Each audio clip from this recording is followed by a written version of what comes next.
अर्जुन उवाच कथं भीष्ममहं संख्ये द्रोणं च मधुसूदन इषुभिः प्रतियोत्स्यामि पूजार्हा वरिसूदन.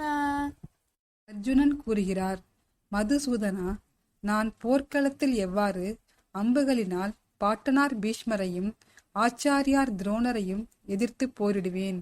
ஏனெனில் பகைவர்களை அழிப்பவனே, அவர்கள் இருவருமே பூஜிக்கத்தக்கவர்கள்.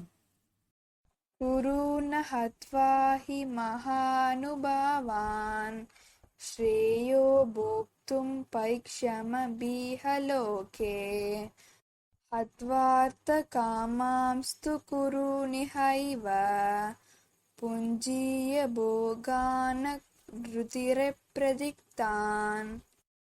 எனது ஆசிரியர்களான பெருமக்களின் வாழ்வை அழித்து நான் வாழ்வதை விட பிச்சை எடுப்பது மேல். அவர்கள் பேராசை கொண்டவர்களாயினும் பெரியோர்களே. அவர்கள் கொல்லப்பட்டால் நாம் குருதிக்கரை படிந்த இன்பங்களை அனுபவிப்பவர் ஆவோம். ஹரே கிருஷ்ணா.